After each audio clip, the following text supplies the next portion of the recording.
then I said about the ambitions of the students. We have to make sure we harness that. And then, you know, many of you who've worked in research for a long time probably have heard people say, well, I'm on soft money, and that's something bad.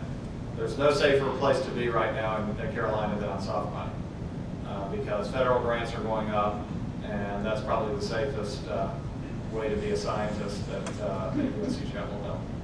So, and I think that's good. That will create a more entrepreneurial faculty workforce than we've had. And then I think the fourth point that is really important for Carolina is, you know, we have been extraordinarily successful, maybe as successful as any institution at getting individual investigator grants. And we're one of the most R01-centric institutions in the country.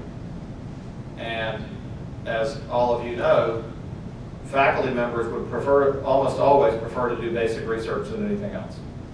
So if faculty members are getting money for basic research, then there's less translational activity going on.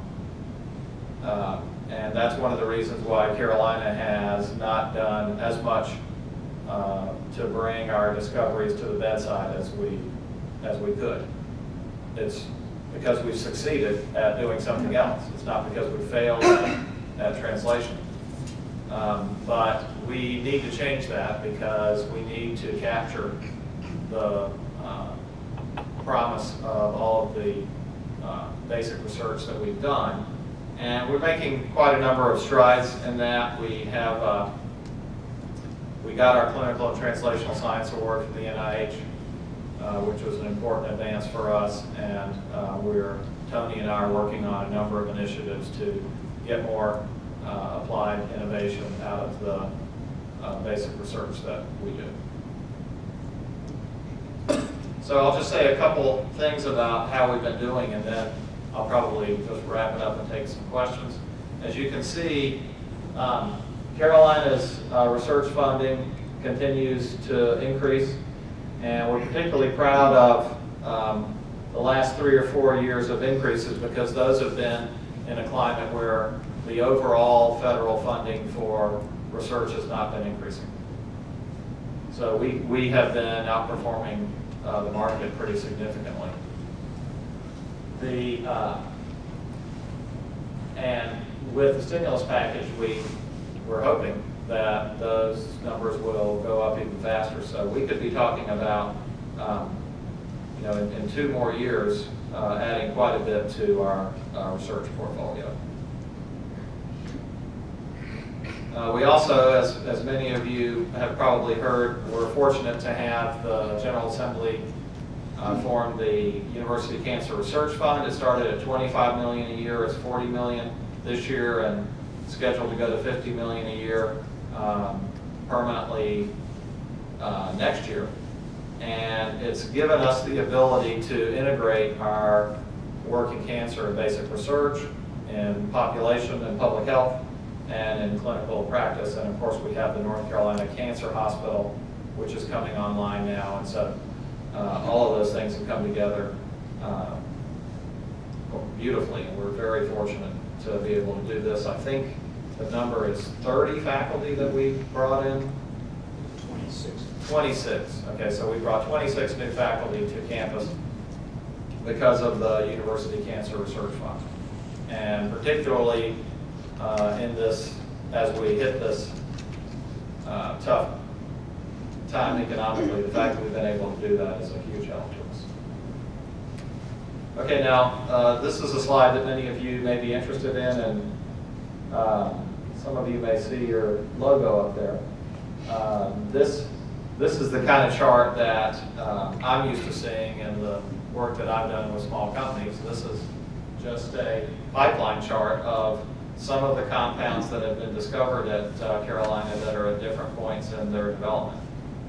And in my opinion, one of the ways that we can drive more innovation to the marketplace is by rethinking the way that we track our our tech transfer activity. So universities have always tracked the royalty income or the number of licenses they've done or the number of patents that they get, but each of those is subject to some artificial force or another. You can file a lot of patents if you want to. You can execute a lot of licenses that aren't very lucrative. Or you can get one drug that's really successful and nothing else. And so none of those give you a very good picture of the impact that your science is having on the marketplace. Whereas if you were simply to do what any of your companies that are in the drug business would do, which is go show your investors a slide like this, then I think that would give us a much better way to track the actual innovations instead of coming up with things that we can measure easily that don't necessarily reflect the overall level of activity. So we've got a compound in phase 3 and some in phase 2 and phase 1 and so on. And we want to continue to develop this chart. So those are some of the things that I wanted to say to you, and I think given the time, I'll end there and be happy to take any questions, and Tony can take some questions too, since the President of the United States has now made it okay for leaders to call on people that they work with them when they get questions. So I may devote that privilege depending on what y'all want to talk about. Yeah. I have a question. You mentioned the stimulus providing a great bolus of funds for the next 2 years, and I've heard in a lot of places that there's a lot of worry about when that stimulus ends, there'll be a cliff. Right. And what do you see as the impact of UNC on research in particular at that time? Right. So the way the money that's going into research that's set up in the stimulus has to be spent in the 2 years. So we're basically putting proposals together, and with the money that we get, we'll have to spend in 18 months. You know, DARPA has been doing it this way for 50 years. So in some ways, I understand the heartache that people are going to feel, but I think it's going to induce some more entrepreneurial behavior that's going to be good. I mean, we need to get better at forming things and dissolving them and forming something new and dissolving them instead of only wanting to make things that last forever. And this is going to force us to do that. And to me, that's good. Yeah, because universities are really, really bad at ending things. And we need to get better at that. And we're being forced to get better at that because of the state budget.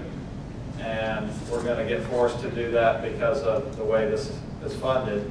And you know, my colleagues who have learned to live on the DARPA model, they love it.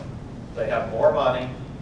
They take the risks that come in the DARPA model, and they're used to it. And I think some movement of that to that model is going to be healthy for universities. So yes, we could fall off a cliff 2 years from now. I think it's too early to say whether or not some of that increase would get baked into the federal budget permanently. I suspect there'll be political pressure to do that.